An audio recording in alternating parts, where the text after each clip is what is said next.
இறை இயேசுவில் பிரியமுள்ள மாதா தொலைக்காட்சியின் அனைத்து நிகழ்ச்சிகளையும் ஆவலோடு பார்த்து கொண்டிருக்கிற அன்பு நேயர்கள் அனைவருக்கும் இனிய இரவு வணக்கம். இன்று நாம் ஆண்டவரின் திருக்காட்சி பெருவிழாவை கொண்டாடி மகிழ்ந்திருக்கிறோம். உங்கள் அனைவருக்கும் மாதா தொலைக்காட்சியின் சார்பாக விழா வாழ்த்துக்களை தெரிவித்துக் கொள்கிறோம். இன்றைய நாளில் நம்மோடு மாதா தொலைக்காட்சியின் சமூக ஊடக பணி பொது மேலாளர் இம்மானுவேல் மரியான் அவர்கள் நம்மோடு இணைந்திருக்கிறார். Praise lord father. Praise the lord. நல்லா இருக்கிறீங்களா? நல்லா இருக்கேன். நீ நல்லா இருக்கீங்க? நல்லா இருக்கேன் ஃபாதர், நல்லா இருக்கிறேன். ஆண்டவரின் திருக்காட்சி பெருவிழாவை நாம் கொண்டாடி கொண்டிருக்கிறோம். அடிப்படையில இதை நாம 3 அரசர்கள் திருவிழா அப்படின்னு ஆரம்பத்துல சொன்னோம். இப்போ நாம திருக்காட்சி பெருவிழா அப்படின்னு நம்ம குறிப்பிடுகிறோம். இந்த 3 அரசர்கள் பெருவிழா அப்படின்னு சொன்னாலே உங்களுக்கு என்ன ஞாபகத்துக்கு வரும்? 3 அரசர்கள் பெருவிழா அப்படின்னு சொன்னா புத்தாண்டு முடிஞ்சு அப்புறம் புதுசாக 3 நபர்கள் அந்த குடிலுக்குள்ளே வருவாங்க. அவங்க தான் அங்கே மற்றவங்க போட்டிருக்கிற அந்த காஸ்டியூமோட அவங்க காஸ்டியூம் வித்தியாசமாக இருக்கும். ஒட்டகம் உள்ளக்க வரும். அப்புறம் ஒவ்வொருத்தாலும் ஒவ்வொரு கலரில் இருக்கிறாங்க. அப்புறம் சின்ன பிள்ளையில பார்த்தோம் அப்படின்னா மறைக்கல்வி வகுப்புகளில் போட்டிகள் நடத்துவாங்க. 3 ராஜாக்கள் மாதிரி வேடமிட்டு வருவாங்க. இப்படி விஷயங்கள் தான் இருந்துச்சு. மற்றபடி பெரியதாக எனக்கு எதுவும் ஞாபகத்துக்கு இல்லை. நம்ம ஊர்ல உள்ளவங்க எல்லாம் 1ஆம் கிளாஸ் பாட புத்தகத்துல ஒட்டகத்தை பார்த்ததுக்கு அப்புறம் படமா பார்த்ததுக்கு அப்புறம் உருவமா பாக்குறது குடில்ல தான் பார்ப்போம். ஆமா, குடில்ல தான் பார்ப்போம். சிவகங்கை மறை மாவட்டத்தில் விட முத்து செல்லபுரம், பள்ளித்தம்மங்கெல்லாம் 3 அரசர்களுடைய கோவில்கள் இருக்கிறது. அங்கே திருவிழா கொண்டாடுவார்கள். 3 அரசர்கள் நம்ம ரொம்ப கலோக்கியலா 3 ராஜாக்க அப்படின்னு சொல்லுவாங்க. அந்த திருவிழாக்கள் நிறைய ஊர்கள்ல, சிவகங்கை மறை மாவட்டத்தில் மட்டும் இல்லாம நிறைய மறை மாவட்டங்கள்ல எப்படி இந்த வனத்து சின்னப்பர் இவங்களுக்கெல்லாம் ஒரு பாரம்பரிய திருவிழாக்கள் இருக்கும், அதே மாதிரி இந்த 3 ராஜாக்களுக்கும் பொங்கல் வைக்கிற அந்த மாதிரி திருவிழாக்கள்லாம் பல இடங்கள்ல கொண்டாடப்படுது. ஒரு பாரம்பரியமான விழாக்களாவே இருக்கு. இந்த 3 அரசர்கள் இயேசுவை பார்க்க வர்றாங்க. முதல்ல அவங்க ஒரு வழியில போறாங்க. அந்த வழியா பிறகு அவர்கள் மாற்றிக் கொள்கிறார்கள். இயேசுவை பார்க்க வேண்டும் அப்படின்றதுதான் அவர்களுடைய நோக்கமாக இருக்கிறது. அதற்காக தங்களுடைய வழியை மாற்றிக் கொள்கிறார்கள். நாமும் ஒரு வழியிலே பயணித்துக் கொண்டிருக்கிறோம். அது இறைவனுக்கு ஏற்புடைய வழியா இல்லையா அப்படின்னு நமக்கு தெரியாது. ஆனால் இறைவனை நாம் அறிந்த பின் நாம் ஒரு சரியான வழியை தேர்ந்தெடுக்கிறோம். அது எந்த மாதிரி சமயங்கள்ல சாத்தியப்படும் நினைக்கிறீங்க? இறைவனை பின்பற்ற வேண்டும், அறிந்து பின்பற்ற வேண்டும் என்பது எக்காலத்திலும் எல்லாருடைய ஆசைதான். சரி, 3 ராஜாக்கள் 3 ஞானிகள் அப்படின்னு அவங்கள சொல்லுகிற பொழுது அவர்கள் ஒரு எடுத்துக்காட்டு. ஸோ அவங்க ஃபிசிக்கலாக எப்படி அவங்க போனாங்க, அவரை இயேசுவை வணங்கினார்கள், அவரை சந்தித்த பொழுது மீண்டுமாக ஆபத்து இல்லாமல் ஏரோதிடம் செல்லாமல் அவங்க எப்படி போனாங்க அப்படிங்கிறது ஒரு அடையாளம். ஸோ அதே மாதிரி இயேசுவை பார்த்த பின்பு, இயேசுவை முழுசாக அனுபவித்த பின்பு நம்முடைய வாழ்க்கை முழுசாக மாறிடுமா அப்படின்னு சொல்கிறது ஒரு கேள்விக்குரிய அதற்கு விடை கிடையாதுன்னு சொல்லலாம். இல்லை அதை நம்ம எப்படி சொல்கிறதுன்னு தெரில. ஏன் அப்படின்னா நம்முடைய மனிதனுடைய எல்லா இயல்புகளோடு நாம் கடவுளை நோக்கி பயணிக்கிறோம். அப்போ நிறைய நேரங்களில் நாம் கடவுளை சிக்கன பற்றி கொள்கிறோம். கடவுளுடைய ஆசிரால் நான் நடக்கிறேன் அப்படின்னு சொன்னாலும் கூட நம்முடைய உறவு முறைகளிலே, நம்முடைய பழக்க வழக்கங்களிலே, நம்முடைய குடும்பத்தில் உள்ள உறவுகளில் நாம் இன்னும் தவறுகள் செய்து கொண்டே இருக்கிறோம். ஆனால் ஒவ்வொரு முறையும் நாம் அதை அசை போட்டு பார்க்கிற பொழுது, ஒவ்வொரு முறையும் கடவுள் எனக்கு இவ்வளவாய் செய்து கொண்டிருக்கிறாரே, நான் ஏன் இப்படி இருக்கிறேன் என்பதை நாம் ஒவ்வொரு முறையும் அசை போடுகிற பொழுது நம்முடைய வழியிலிருந்து கொஞ்சம் மாறி கொஞ்சம் நேரம் ஆகும். ஸோ ஒரு 20% நல்லவனாக இருந்தனா அடுத்து ஒரு 40, ஒரு 60, ஒரு 80 அப்படின்னு சொல்லி அது ஒரு படிப்படியான ப்ராசஸ். இது நேரான கிராஃபே கிடையாது. இந்த கிராஃப் இப்படி போய் தான் வரும். அந்த நேரங்களில் நாம் சோர்ந்து விடக்கூடாது. எப்படி இவர்கள் கீழ்த்திசையிலிருந்து வந்தவர்கள் எவ்வளவோ கடினங்கள் பட்டிருப்பார்கள். விவிலியத்திலே நமக்கு பெரிய விளக்கங்கள் இல்லை என்றாலும் கூட அவர்கள் வாழ்க்கையில் ரொம்ப கஷ்டப்பட்டு அப்படி அனுபவித்து எப்படியாவது இந்த அடையாளத்தை, கடவுளை காண வேண்டும் அப்படின்னு சொல்கிற அந்த ஒரு ஆவல், அதை நோக்கி அவங்க பயணிச்சுக்கிட்டே இருந்திருக்காங்க. எவ்வளோ கஷ்டம் வந்திருக்கு. சோர்ந்து இருந்திருக்கலாம், திரும்பி போயிருந்திருக்கலாம், இல்லை 3 பேருக்கு மேலே கூட வந்திருந்திருக்கலாம். இவங்க 3 பேர் தான் நமக்கு கடைசியாக ஏறுவது வரைக்கும் வந்தவர்கள். ஸோ அப்படிப்பட்டது தான் நமக்கு அவங்க கொடுக்குற வழிகாட்டுறது. கடவுளை சந்தித்த பின்பு நாம் எப்படி இருக்க முடியும் அப்படின்னு சொல்றதுக்கு அவங்க சொல்ற வழிகாட்டல் தான். நாம் ஒவ்வொரு முறையும் கடவுளை நாம் அன்பு செய்கிறோம், அனுபவிக்கிறோம். சார் கடவுள் எனக்கு கடவுளா வந்து தான் இதை செஞ்சிருக்கிறாரு, கடவுளா இருந்து தான் இதை மாற்றி இருக்கிறார் அப்படின்னு சொல்லி எத்தனையோ விஷயங்களை நாம் நினைத்து பார்ப்போம். ஆனால் கொஞ்சம் நமக்கு நல்லா இருந்த உடனே எல்லாம் மறந்து போயிடும். ஸோ அப்போ நம்ம என்ன செய்வோம், கொஞ்சம் சொபிஸ்டிகேட்டடாக ரொம்ப சுகமாக வாழ ஆரம்பிப்போம். அப்போ திருப்பி ஒரு கட்டத்துக்கு வருகிற பொழுது நாம் அந்த நிகழ்வை மட்டும் நினைக்காம இதுவரை கடவுள் என்னை வழிநடத்தியது எல்லாத்தையும் நம்ம எப்படி மொத்தமாக அசை போடுகிற பொழுதுதான் அந்த அனுபவம் முழுமை அடைகிறது. அந்த அனுபவம் முழுமை அடைய அடைய நாம் கடவுளை இன்னும் அதிகமாக நெருங்கி செல்ல முடியும். அதனால கடவுளை பார்த்து நான் சந்திச்சுட்டேன், அவர் அனுபவிச்சுட்டேன், என் வாழ்க்கை முழுசா மாறிடும் அப்படின்னு சொன்னா அது அவ்வளவு மனித இயல்பிலே அவ்வளவு சீக்கிரம் எல்லாருக்கும் நடக்கக்கூடியதல்ல. நம்முடைய இறையியல் நம்ம கற்றுக் கொடுக்கும்போது கூட இதுதான் சொல்லுவாங்க. புனித பவுலுக்கு நடந்தது வந்து ஒரு எடுத்துக்காட்டு. பவுலுக்கு நடந்துச்சு, அவர் பார்த்தாரு, அவர் கண் பார்வையற்று போனார், மீண்டும் பார்வை பெற்றார், அவருடைய வாழ்வை அப்படியே மாறி போனது. ஆனால் புனித பவுலை போல எல்லார் வாழ்க்கையிலும் அப்படியே நடக்கணும்னு அவசியம் கிடையாது. நம்முடைய வாழ்வில் அன்றன்றாட நிகழ்கிறல ஒவ்வொரு நிகழ்வை வைத்துதான் நம்முடைய தகுதிக்கும் திறமைக்கும் நம்முடைய வசதிக்கும் மீறி கடவுள் நம்மை அன்பு செய்கிறார். அப்படி உணர்ந்தால்தான் நாம் மீண்டுமாக மாற முடியும். கிறிஸ்து பிறந்து விட்டார், ஆண்டவரை நாம் பார்த்து விட்டோம், அதனால் உடனே நம் வாழ்வு மாறிவிடும் என்று நின்று விடாமல் அந்த மாற்றம் என்பது ஒரு தொடர் நிகழ்வாக இருக்க வேண்டும், அப்படின்னு ஒரு பயணமாக இருக்க வேண்டும். அவங்க எப்படி பயணித்தார்களோ அவங்க தொடர்ந்து அவங்க வாழ்க்கையை நோக்கி பயணித்தே போனாங்க. இயேசுவை பார்த்துட்டோம் அப்படின்னு அங்கே நிற்கல, அவங்க அடுத்து அந்த பார்த்த அனுபவத்தை பகிர்வதற்காக அந்த பயணம் தொடர்ந்து கொண்டே இருக்க வேண்டும். இந்த 3 ஞானிகளை பத்தி நாம தொடர்ந்து பேசலாம். ஏரோதுக்கு அஞ்சி இந்த ஞானிகள் தங்களுடைய வழியில் செல்லாமல் வேறு வழியில் திரும்பி சென்றனர் அப்படின்னு நம்ம பார்க்கிறோம். இன்றைய காலகட்டத்தில் நம்முடைய நேர்மை அல்லது அந்த விசுவாசத்திற்கு எதிராக செயல்படும்படி இந்த சமூகம் ஒரு சூழல் நம்மை வந்து கட்டாயப்படுத்தும் போது நாம துணிச்சலோடு புதிய பாதையை எப்படி தேர்ந்தெடுக்கலாம்னு நினைக்கிறீங்க? இந்த 3 ஞானிகளும் 3 அரசர்களும் அவர்கள் வந்து அவருடைய வழியை மாற்றி கொண்டு செல்கிறார்கள். அவங்களுடைய பயணம் என்பது வந்து ஒரு தேடல். அந்த தேடலில் வந்து அவளுக்கு எந்த பயமும் இல்லை, எதை பற்றியும் பயப்படவில்லை. அந்த மன்னனை கூட சந்திக்கிறார்கள், சந்தித்து விட்டு செல்கிறார்கள். நம்முடைய அன்றாட வாழ்வில் வந்து நிறையா சூழ்நிலைகள் அப்படி வரும். அதெல்லாம் பாசிபிள் இல்லை. நிறைய பேர் சொல்லுவாங்க இன்னைக்கு உள்ள சூழ்நிலையில் அதெல்லாம் சாத்தியம் இல்லை, நமக்குன்னு ஒரு விழுமியை வைத்து நம்ம அதற்காக நிற்க முடியுமா அப்படின்னு சொல்லி பல கேள்விகள் இருக்கிறது. ஊரோட ஒத்து போகணும் அப்படின்னு சொல்லுவாங்க. ஆனால் வந்து அப்படி இல்லாமலும் நான் கிறிஸ்தவன், நான் கிறிஸ்துவின் விழுமியங்களை பின்பற்றுகிறேன், எனக்கென்று ஒரு சில விஷயங்கள் இருக்கிறது என்று வாழ்ந்தவர்கள் இருக்கிறார்கள், வாழ்ந்து கொண்டும் இருக்கிறார்கள். இப்போ வந்து the face of the faceless அப்படின்னு சொல்லி அருட்சகோதரி ராணி மரியாவை பற்றி அந்த திரைப்படத்தை நாம் உலகமெல்லாம் படமாக்கி தமிழகத்திலே பல இடங்களிலே மிகவும் வெற்றிகரமாக 3 வாரங்களுக்கு மேலாக போகும். அவர்கள் ஒரு எடுத்துக்காட்டு தான். அவர்கள் போகிறார்கள், அங்கே பணி செய்கிறார்கள். அவர்களோட 4-5 சிஸ்டர்ஸ் இருந்தாங்க. அவங்க போகிறதுக்கு முன்னே இருக்கிறாங்க, இப்பவும் இருக்கிறாங்க. ஆனால் அவர்கள் ஒரு மாற்றத்தை கொண்டு வர முடிந்தது. ஏன் அப்படின்னு பார்த்தோம் என்றால் அவர்கள் நம்பிய நம்பிக்கை. நான் நம்பியிருக்கும் கடவுள் என்னை இப்படித்தான் வாழ அழைக்கிறார், நான் இப்படித்தான் இருப்பேன் அப்படின்னு சொல்லி ஒரு முடிவு எடுக்கிறாங்க. அதுக்கு வந்து எவ்வளவு துன்பங்கள் வருகிறது, கூட இருக்கிறவங்களால் துன்பம் வருகிறது, யாருக்கு நன்மை செய்கிறாரோ அவர்களால் துன்பம் வருகிறது.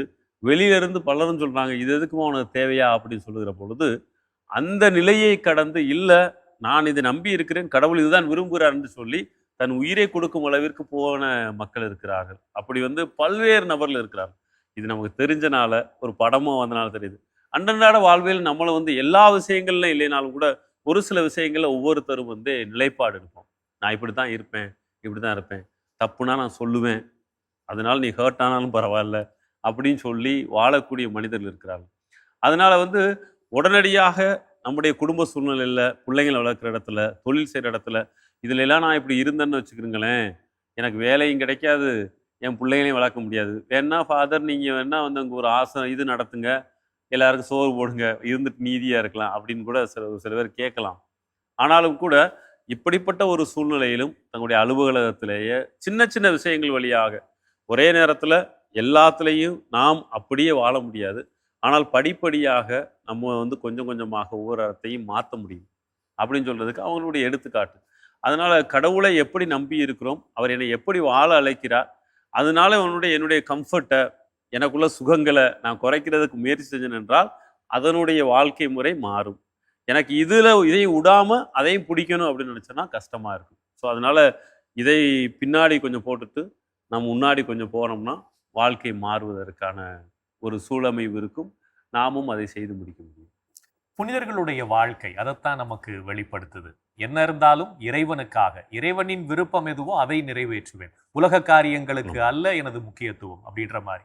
அதே போன்றது ஒரு பயணத்துல தான் அருளாளர் ராணி மரியாவும் இன்று புனிதர் பட்டத்தை எதிர்நோக்கி காத்திருக்கிறார்.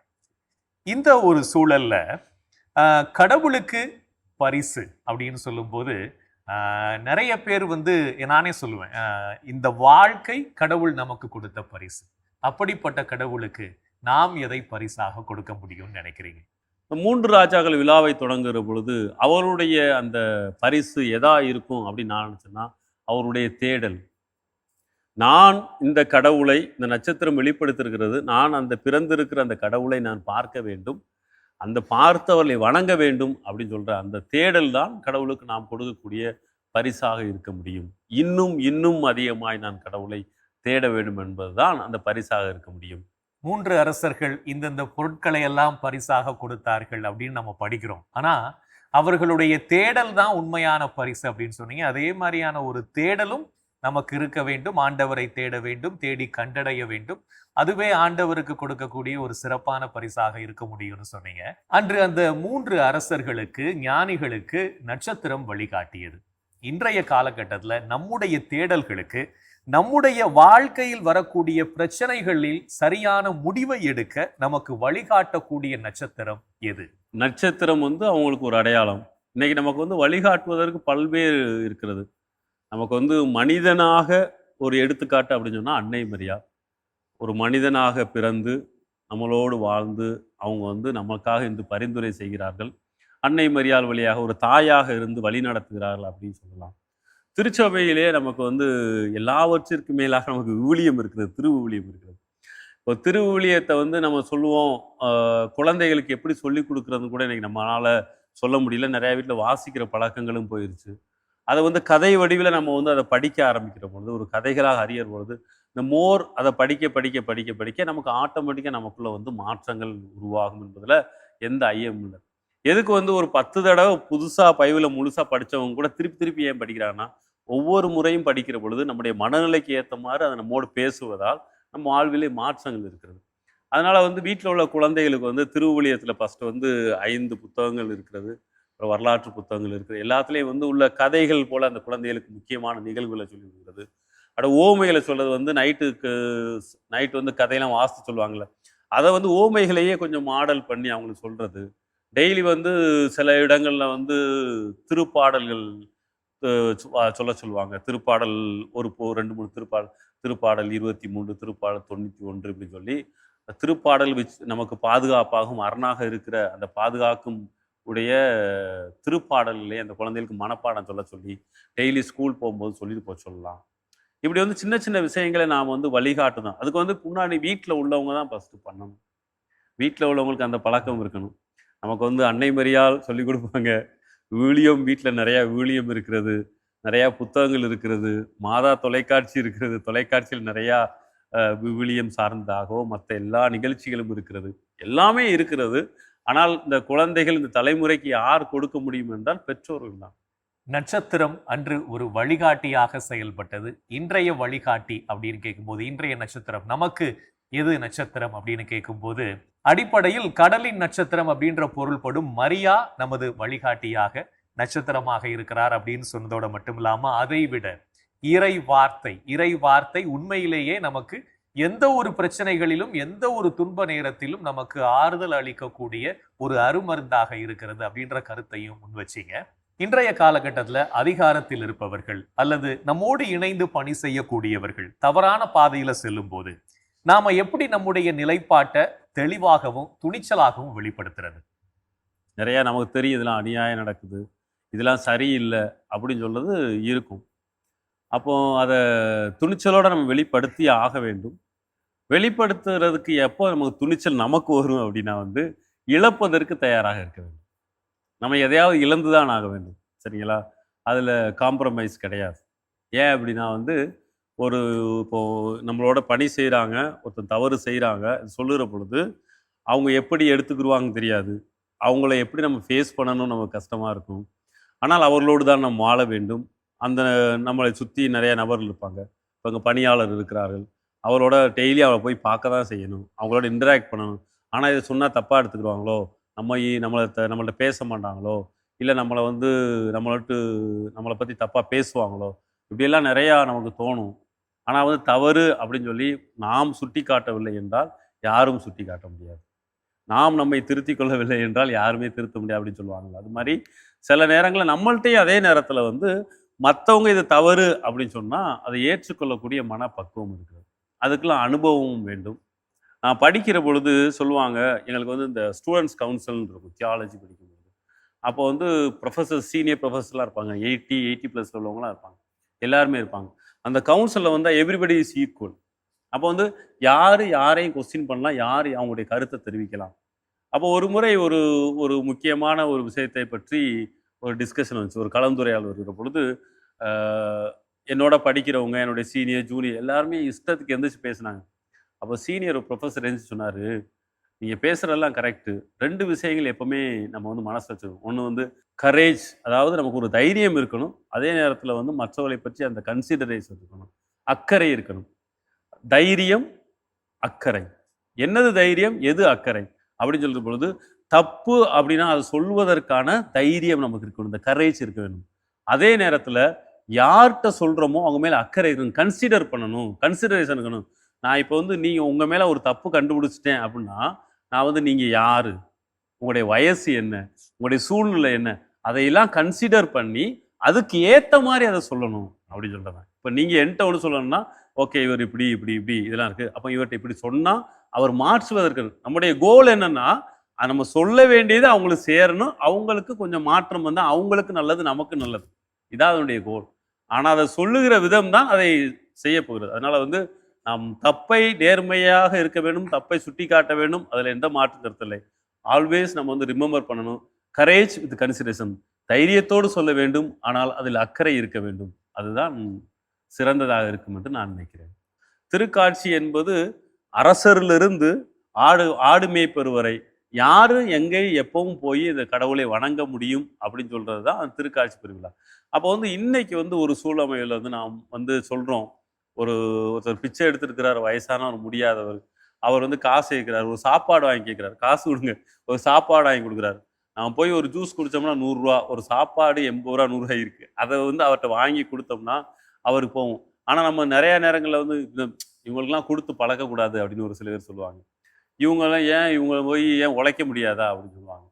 ஸோ நமக்கு வந்து அவங்கள பற்றி எந்த சூழமையும் தெரியாது. அதனால் நமக்கு கடவுள் நிறைவாக கொடுத்துருக்கிறார் என்றால் நாம் பிறருக்கு அதை கொடுக்குற பொழுது தான் அவங்க வந்து நிறைய நேரங்களில் பார்த்துருப்போம். இப்போ வந்து ஒருத்தவங்க வந்து ரொம்ப கஷ்டப்பட்டு நம்மகிட்ட கேட்டிருப்பாங்க, ஏதாவது உதவி செய்ய ஃபாதர் அப்படின்னு சொல்லுவாங்க. நம்ம செய்கிறது சின்ன உதவியாக இருக்கும், கடவுளாக வந்து காப்பாற்றுறீங்க ஃபாதர் அப்படின்னு சொல்லுவாங்க. ஸோ அந்த நம்ம செய்ய போகிற உதவி, நாம் செய்ய போகிற பகிர்வு, சில பேர் வந்து நோயாக ரொம்ப கஷ்டப்பட்டு இருப்பாங்க, அவங்கள போய் உட்கார்ந்து ஒரு 2 மணி நேரம் கேட்டோம்னா ஒரு ரிலீஃப் ஆவாங்க. அது சொல்லுவாங்க, அது கடவுளை பார்த்த மாதிரி இருக்கு அப்படின்னு சொல்லுவாங்க. ஸோ இப்படிப்பட்ட சின்ன சின்ன விஷயங்கள், அது பணமாக மட்டுமல்ல, பல்வேறு உதவிகள் நம்ம எந்தெந்த வகையில் செய்கிற பொழுது அவங்க சொல்லுவாங்க, கடவுளே வந்த மாதிரி ஒரு சொல்லுவாங்கல்ல, அதுதான் திருக்காட்சி பெருவிழா. நாம் செல்லுகிற இடங்கள்ல, நாம் சந்திக்கிற நபர்ல கடவுள் மாதிரி இவர் எனக்கு வந்திருக்கிறார் அப்படின்னு சொன்னாங்க அப்படின்னா அந்த திருக்காட்சி பெருவிழா அர்த்தமுள்ளதாக மாறும். கடவுள் நாம் அன்றாடம் சந்திக்கும் மனிதர்கள் வழியாக வெளிப்படுகிறார். அந்த மனிதர்களிடம் நாம் சென்று அவர்களுடைய குறைகள், அவர்களுடைய வருத்தங்கள் இவற்றை பகிர்ந்து கொள்ளும் போது அவர்களுக்கு நம் வழியாக கடவுள் வெளிப்படுகிறார்.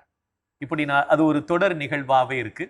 இந்த மாதிரி ஒரு சிந்தனையை நீங்க இந்த நாள்ல ஆண்டவரின் திருக்காட்சி பெருவிழா அன்று வந்து பகிர்ந்து கொண்டதுக்கு மிக்க நன்றி. நன்றி.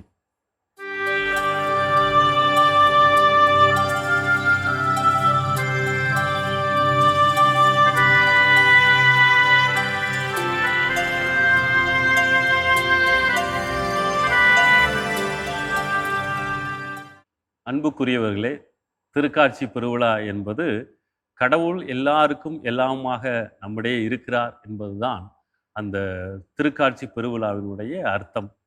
ஒவ்வொரு நபர்களும் கடவுளை சந்திக்கிற நபர்களுடைய வாழ்விலே மாற்றங்கள் நிகழ வேண்டும். அந்த மாற்றம் எல்லா மக்களுக்கும் நல்லவை செய்யக்கூடியதாக இருக்க வேண்டும் என்பதுதான் இந்த திருக்காட்சி பெருவிழா நமக்கு அறிவுறுத்துவது. நம்மிடையே வாழுகின்ற பல்வேறு நபர்கள் கடவுளுடைய பிரசன்னத்திற்காக ஏங்கி தவிக்கிற பொழுது நம்மிடம் இருக்கிற ஆசீர்வாதங்களை, அது பொருளாக இருக்கலாம், நம்மிடம் இருக்கிற திறமைகளாக இருக்கலாம், நம்முடைய சக்திகளாக இருக்கலாம், அதை அந்த நபர்களோடு நாம் பகிர்ந்து கொள்கிற பொழுது அவர்கள் கடவுளுடைய பிரசன்னத்தை உணர்கிறார்கள். ஆக கடவுளுடைய பிரசன்னம் எல்லா இடத்திலும் இருக்கிறது.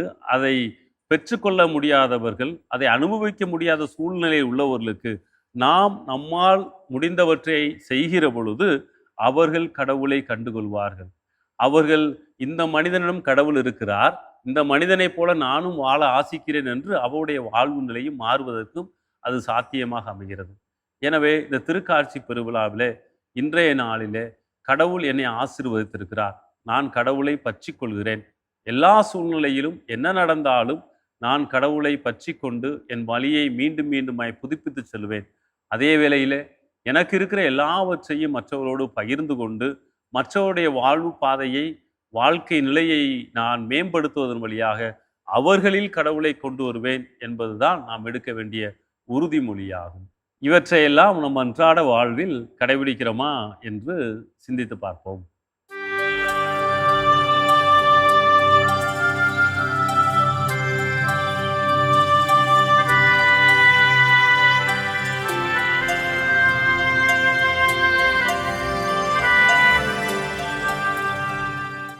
எல்லாம் வல்ல இறைவனிடமும் சகோதர சகோதரிகளே உங்களிடமும் நான் பாவி என ஏற்றுக்கொள்கிறேன். ஏனெனில் என் சிந்தனையாலும் சொல்லாலும் செயலாலும் கடமையில் தவறியதாலும் பாவங்கள் பல செய்தேன். என் பாவமே, என் பாவமே, என் பெரும் பாவமே. ஆகையால் எப்போதும் கன்னியான புனித மரியாவையும் வானதூதர் புனிதர் அனைவரையும் சகோதர சகோதரிகளே உங்களையும் நம் இறைவனாகிய ஆண்டவரிடம் எனக்காக வேண்டிக்கொள்ள மன்றாடுகிறேன். ஆமேன்.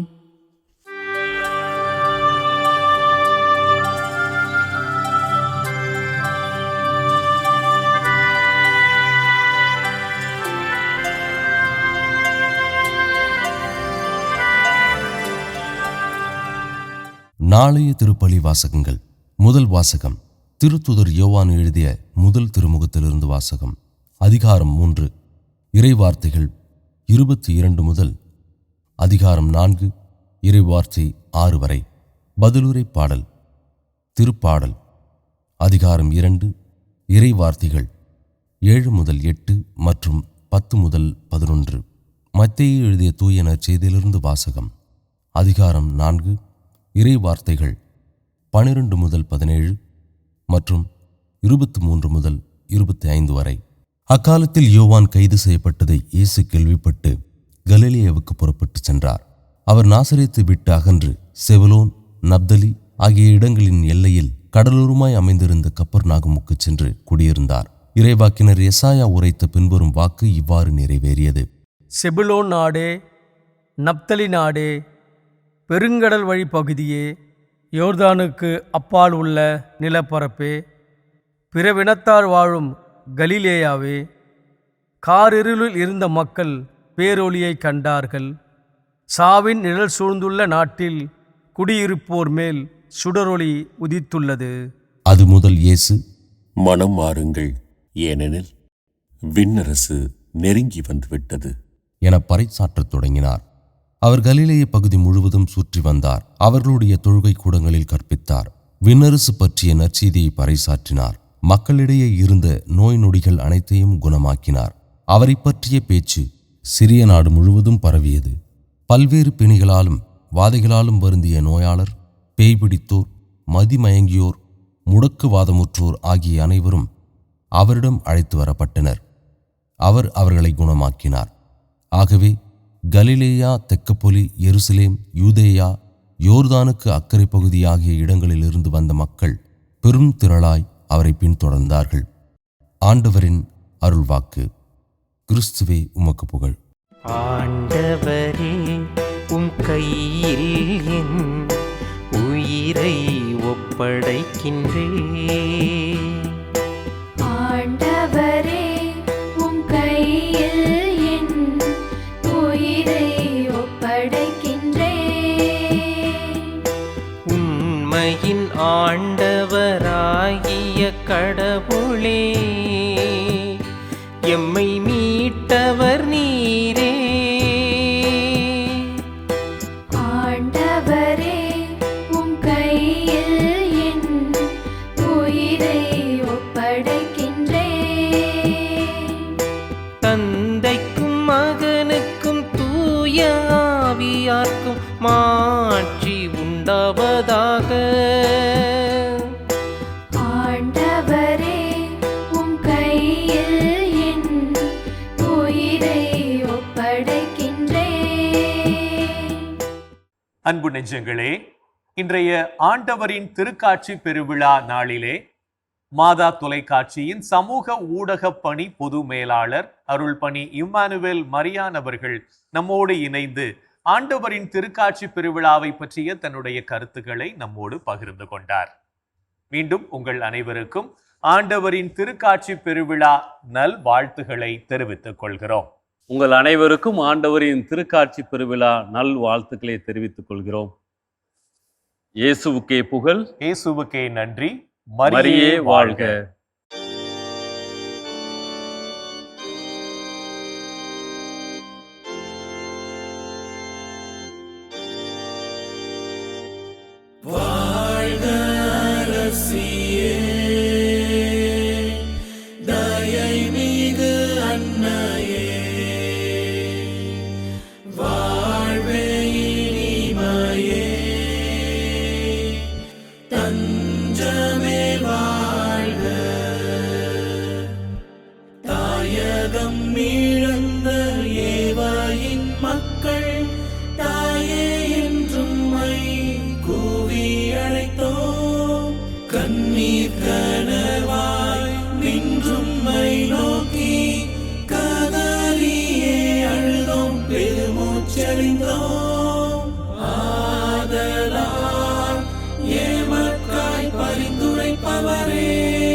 அன்புடன் எம்மை கடைக்கண் பாரி திரு வயிற்றின் கனியாம் இயேசுவே, இம்மை வாழ்வின் இறுதியில் காட்டுவே.